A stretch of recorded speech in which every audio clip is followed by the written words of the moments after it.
All right, so we've got parallel and perpendicular note sheet number 4 here. It's just a couple more theorems because we totally needed more theorems. I know you're incredibly excited. There's not that much to this. It's a perfect lesson for a crazy day. And so we're going to just jump in and we're going to get this thing done. It's mostly common sense. I think if you draw it out, you're going to understand what's going on. So, a few more theorems here to go along with parallel and perpendicular work. If two lines are parallel to the same line, then they are parallel to each other. The best way to demonstrate this would be take this picture, just draw 3 parallel lines. Okay, just draw 3 parallel lines here, and you'll kind of see where we're going with it.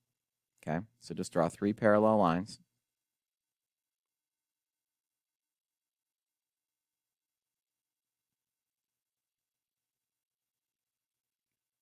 And what I want you to do, I want you to name them A, B, and C. Remember, one way that we can name lines is with kind of a lowercase cursive letter.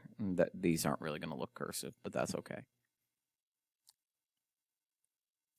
So, essentially, here's what's going on. I think of it as the transitive property for parallel lines. Basically, what I'm saying here is that if A is parallel to B,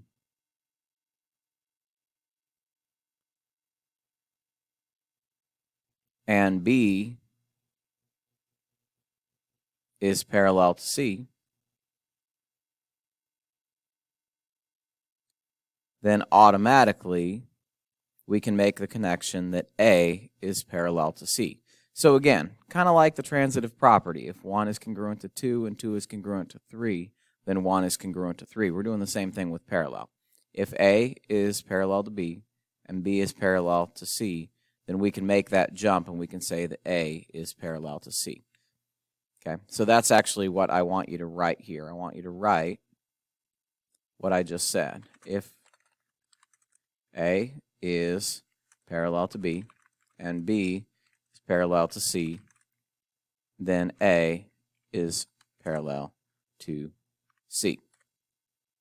It's an important rule.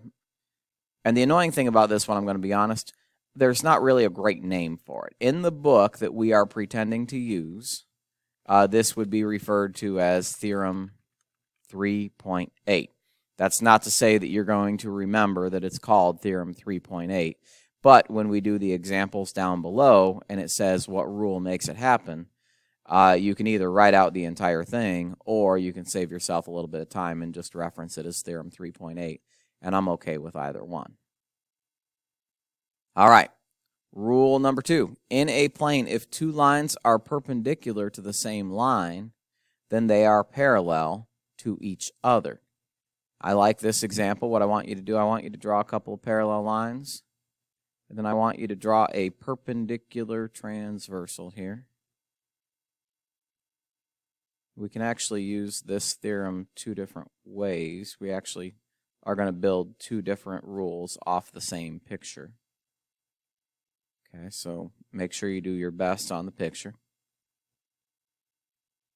And this one we already used A, B, and C. In the book, they use a cursive M, a cursive N, and then this one they name T. Not totally sure why they name it T, but whatever, we'll just go with it. If 2 lines are perpendicular to the same line, then they are parallel to each other. So, here's what we're going to do. Let's write this out here, okay? If M is perpendicular to T,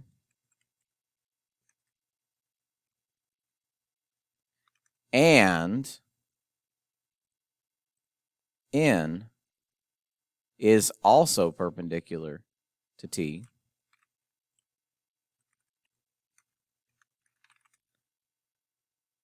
then we can look back at it and we can say, well, if M and N are perpendicular to the same line, then we can now say that M and N are parallel to each other.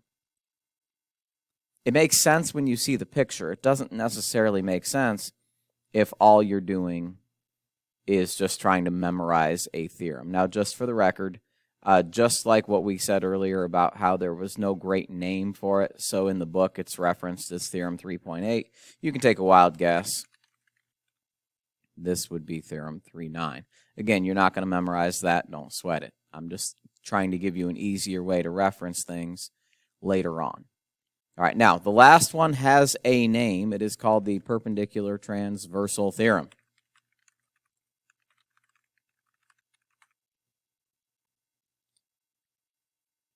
And it's actually just sort of looking at this picture with a new perspective.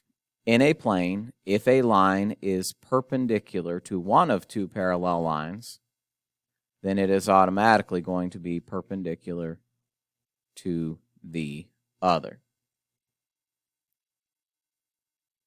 So I'm not going to make a new picture for that. I think you can pretty much see that. It's sort of just another way of looking at the previous example. All right, so let's go through and let's combine these with what we know from previous lessons to try and make some connections. State the postulate or theorem that allows you to conclude that A is parallel to B. Well, we've got A is perpendicular to C, and B is perpendicular to C. We have a rule that says if A is perpendicular to C and B is perpendicular to C, then that means A and B are parallel. Earlier, we did that one. We used different letters, but we already used that theorem. So state the postulate or theorem. We could either write it out the long way, or like I said, for the sake of today's work, you're allowed to just write Theorem 3.9, and you're allowed to just be done with it. All right, number 2. Given that angle 1 is congruent to angle 2. This is my shout out to my old teacher, Mr. Faulkner, who always said, today does not give you the right to forget what you learned yesterday. Number 2 has nothing to do with today's lesson. Number 2 has to do with what we've done over the course of the last few days. What type of angles are those? That's the key. Turns out those are corresponding angles. So the reason that makes that true is the corresponding angles, and you might not remember this, but it's the converse postulate, because anytime you are trying to prove, or in this case it says the word conclude, that two lines are parallel, you have to use the converse. So again, that's not part of today's lesson, but you need to know it anyway. All right, number 3, given that A is parallel to C and B is parallel to C. Remember, this one reminds me of the transitive property, just for parallel lines. If A is parallel to C and B is parallel to C, then that means automatically A must be parallel to B. We didn't have a great name for it, so I told you for the sake of this lesson, if you want to save yourself some time, you can just call it Theorem 3.8. All right, last 3 real quick. Explain how you would show that C is parallel to D. So same concept, now we're just using different letters. And again, we're going to use ones from previous days. In fact, all 3 of these upcoming answers are going to be things you have already referenced at some point in the past. So you look at those 110s right there. They are on opposite sides of the line, but they are both on the interior.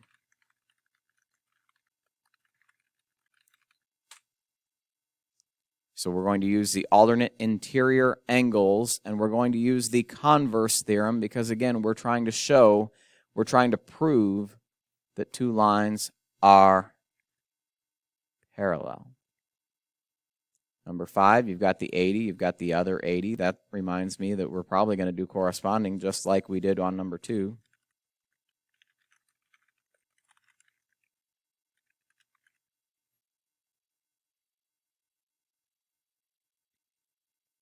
Then last but not least, I'm going to have to put my answer for number 6 up here because I'm running out of room.